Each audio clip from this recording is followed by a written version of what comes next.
Welcome back to the channel. In today's video, we're going to focus on something a lot of people have been asking me about recently, and that is what is the best SMG in Warzone, because they see their favorite streamer use the MAC-10, they see the Bullfrog, they see the LC-10. So we're going to take a look at that and identify which one is the best, and also give you kind of an idea about some sleepers that are a little bit under the radar. If you enjoy the video, learn something new, please do me a favor, hit the like button. Goal on today is 10,000 likes. Let's see if we can go ahead and hit that number. And if you're brand new, want to find your way back, just double check, make sure you subscribe with notifications on. One thing I have seen a lot of people talk about is the PPSH having an update to its iron sights, and they didn't actually change the actual iron sights, they just changed kind of like the angle a little bit. They did kind of what they did with the Modern Warfare MP5 not too long ago, where the pros were all kind of pissed off about it during the Modern Warfare life cycle, and they've adjusted kind of the perspective. You can kind of see it's a little bit different angle, and based off all the changes they've made with the PPSH, they really want people to use the PPSH to kind of fit it a little bit more into the meta,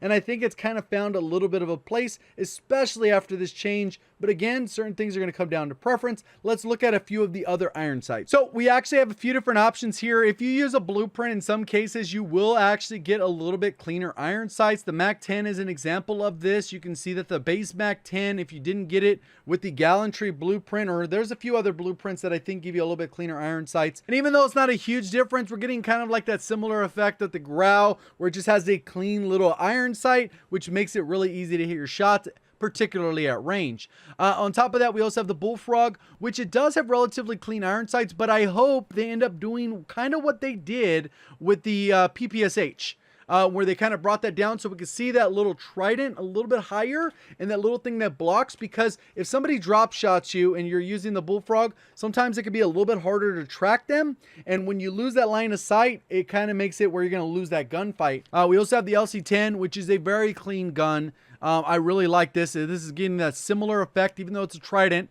We're getting a very similar effect with here, where there's a very thin center one, which makes it really easy to aim, and it's particularly tall compared to a lot of the other front sights that we're seeing in some of these guns. We got the Cold War MP5, the base version, and this is if you use a blueprint with any barrel. If you use a blueprint without a barrel, you get these ones over on the left, which do look a little bit cleaner. But again, it comes down to preference. We also have the regular Modern Warfare MP5, which has always been tried and true, pretty solid. Very similar to this one, but you can see it's a little bit narrower on the side here. Not as much blocking, but it really just comes down to what you like. Then we have the PPSH, which we already took a look at, and then the AK-74U. If you put different suppressor on, I think it changes this slightly, but you can see this one is nice, clean, very similar to what we're getting with the LC-10, with even a little bit more visibility on that front sight. So now let's go ahead and talk about the overall stats. So here is a few of the SMGs. I didn't include all of them just because there are so many that just go unused. There's not a lot of sleepers in the pack. We'll end up talking about the Fennec. There is an exception where this one could be particularly good.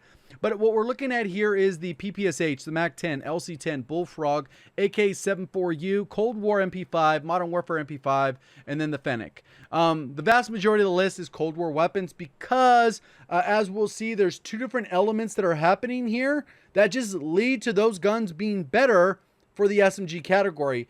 We've seen that with the rifle category. A lot of those guns, because of the mobility, you were able to use them as sniper support. And even as an SMG before that mobility nerf that took place. What we look at here is the rate of fire. This is how fast the bullets come out of the gun. The faster this, or the higher this number is, the faster the bullets come out, which means the gun is more forgiving. Because let's say I am on target. If I go ahead and line up the target, I start pulling the trigger, the person dies, the bullets are connecting, super easy.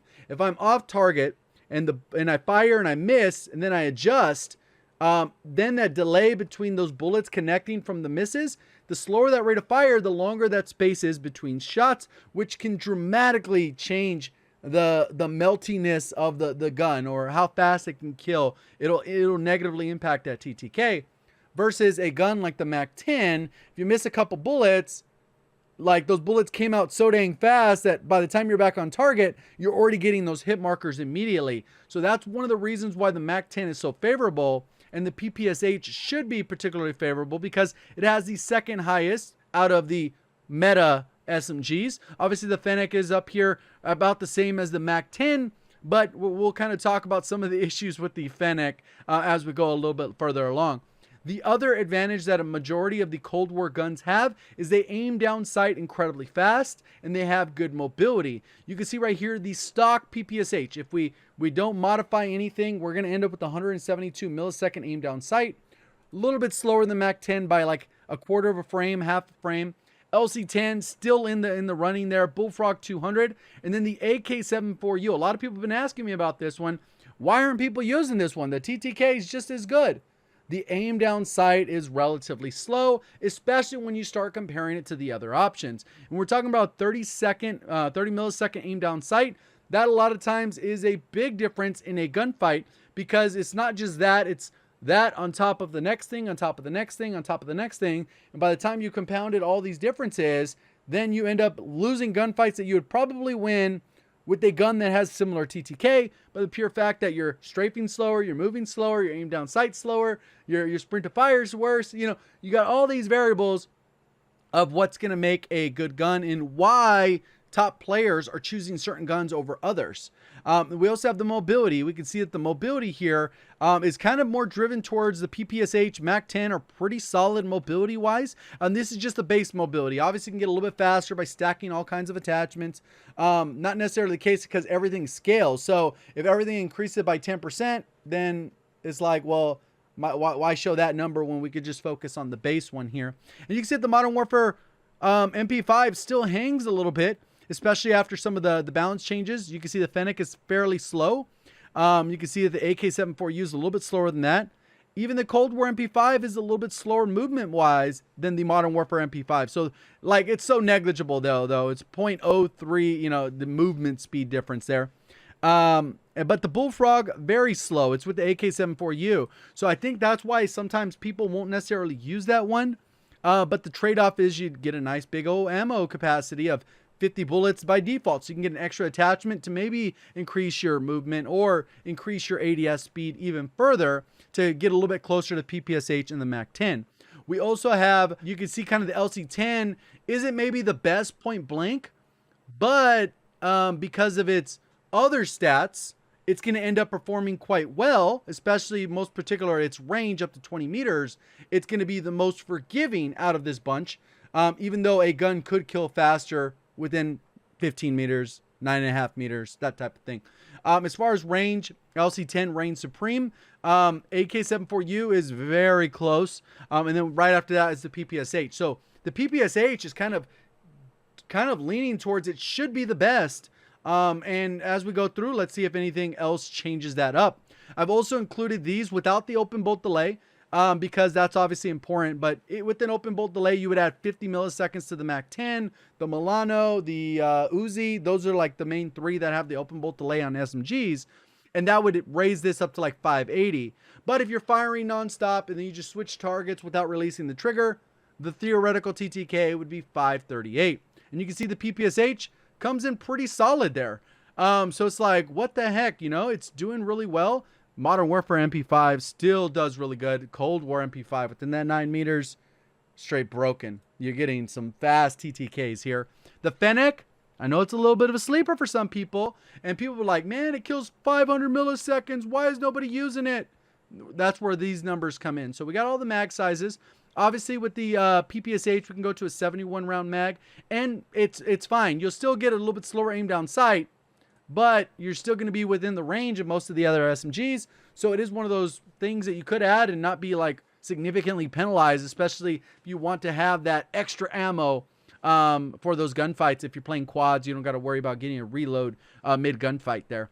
But the damage up close, and then we multiply that by the damage for the number of bullets, right? And then you end up with the damage per mag. And this is where things kind of get a little bit wonky, and it kind of leads you to some other options of why weapons like the Fennec don't end up being as popular as you would like. So if we go over here, we're going to see the damage per mag. The Bullfrog comes out on top. This is 65 round mag. Even if we put a 50 round, like the default, it still ends up being 1600, which is kind of in the top 4. But let's just say that for the sake of argument, we'll have that in there. The AK-74U does amazingly well because its damage is consistent everywhere. You end up with 1750, which is very solid.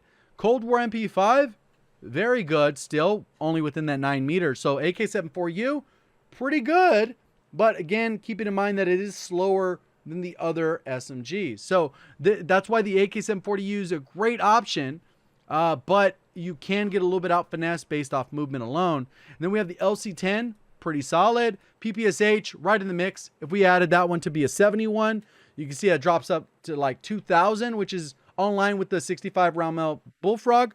So we're looking pretty good, right? Like we got some good options there. Then we get to the Modern Warfare MP5. This is kind of where it struggles. I mean, it's not a huge difference. It's still pretty good, but you only have a 45 round mag, which everything else is 50-55.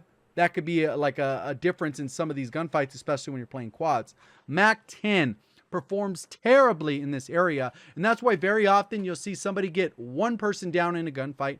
They'll start to thirst, they'll reload, and they'll move on to the next one. You have to have a very good trigger discipline that realistically you're going to shoot one person, leave them alone, shoot the next, and then they're both going to be downed. You're going to have to reload and finish them off and work on the neck people if they're selfing. That's why, like with the Mac 10, it might be a very good idea to actually use throwing knives. You end up with the scenario like some of the shotguns, like the Street Sweeper or like the Gallo, where maybe you've downed someone, you cannot waste those bullets on finishing them off. That extra damage is just kind of a waste of your bullets, and can put you in a tricky situation where you're like, oh, I need to swap to my automatic rifle, or you know, so you end up with a really bad spot. That's why I like the Mac 10, is because it's very easy to use, fire rate's good, mobility's amazing, so you feel like the Flash. But the ammo is where it gets a little bit tricky, especially in larger game modes like trios or quads, where you have to be a little more conservative with your ammo. The Fennec, for solos, this could be one of the better solo SMGs. It does have terrible bullet velocity, which can't really help out. You could make it more of a hipfire build because Modern Warfare guns do have better hipfire potential, so you would just build it out like that. And it's 40 round mag, doesn't feel as big of an issue if you're only in a 1v1, but outside of that, the 1,000 damage just is not enough. Mac 10 barely hangs just because of its mobility, allows you to out finesse people, catch a reload, and then get it going. Fennec doesn't benefit from those same things. It has the movement speed, a little bit more like a sniper support type weapon, but without the sniper support bullet velocity. So there's kind of those things going for it. So now when we actually compare these numbers to the overall KD of the recent KD of these numbers, you're going to see kind of how they line up. So right here we have the Mac 10 as number 1 in terms of TTK, and a big reason for this is because it's super forgiving, so almost anyone can use it. On top of that, the ADS speed is super forgiving, where you're going to be able to get aim down sight before your opponent and land maybe 2 bullets before they even start firing, which is a huge advantage. The mobility to be able to in and out finesse is what makes the Mac 10 so good. It just requires a little bit more skill and understanding how to deal with this damage per mag. Cold War MP5, solid option with the 1.06, and that's just because it's meltiness. It allows you to win a gunfight that maybe you were low plated and you could still win that gunfight. If somebody pushes you, you land enough of the chest shots, get a headshot in the mix, you're deleting somebody. Then we got the PPSH. I think it's kind of slept on right now. It's a 1.04, still pretty solid. These are all relatively even. Bullfrog a little bit after that. LC-10, because of what we already talked about, it has a little bit slower mobility. Its TTK isn't quite as fast at that point blank range, but it has a little bit more versatility. It'll get you like to 18, 20 meters instead of like 9 that the MP5 will help you out with. And then after that, Modern Warfare MP5 just doesn't have the versatility in enough categories. It's very good, but because of that, it kind of suffers a little bit. AK-74U, it's too slow, even though it does have all those other qualities. TTK is not great. It's not the mobility is not great. The ADS speed is the worst. So now you're losing gunfights and getting shot on, especially when you're comparing somebody chasing you with the Mac 10 and you're using AK-74U. You're talking about a 60 millisecond difference there, and you've already started to lose the gunfight, and that's reflective in this KD. The Fennec, not enough people are using it. Maybe they're using it, trying to use it in trios and quads. Solos, this KD would probably be a little higher, but these damage per mag, the damage per mag is really one of the biggest things that is holding it back. Quick side note, I did update the spreadsheet that has all the different class setups. I went through and adjusted some of the ones for the SMGs that we'll talk about, the loadouts. This is also the one where it has a sniper builds, the suppressor, so you know which one to use. It's all in the description. So if you want to click that, you'll be able to just bookmark this. And this is something that updates in real time. As I update it on my end, it'll automatically update it on yours. So if you have any questions, you're like, man, which suppressor do I use? Okay, this is the ADS. All right. And then you kind of work off of that. With that being said, let's go ahead and look at what the class tests look like. So all of them will pretty much follow the same formula, because you're going to get the maximum mobility with the Tiger Team Spotlight for both your regular movement, which translates to strafe speed, as well as your sprinting speed. Then we're most of the time going to use a Raider stock or a combat stock. Again, comes down to preference. Obviously, you move a little bit faster, have a little bit better hip fire spread when you use a combat stock while you're firing.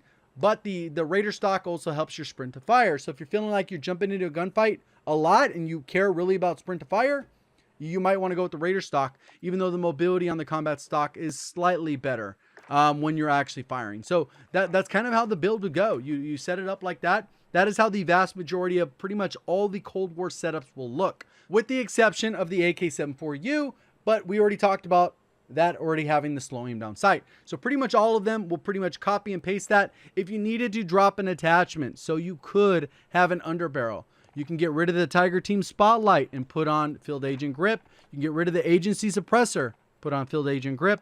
You can get rid of the Raider stock, put on Field Agent Grip. I would not get rid of the Task Force unless you just struggle with recoil. If you do, then maybe it's more beneficial for you to use something like the Reinforced Heavy, which will not give you quite as many of the benefits. Keeping in mind that most of your engagements will be within about 15 meters, so recoil should not be a huge factor for you. But to each their own. Let me know what you guys' thoughts down in the comment section below. If you enjoyed the video, learned something new, please do me a favor, hit the like button. Brand new, want to find your way back, so double check, make sure you subscribe with notifications on. Appreciate all the support. Thank you for watching. As always, have a great day.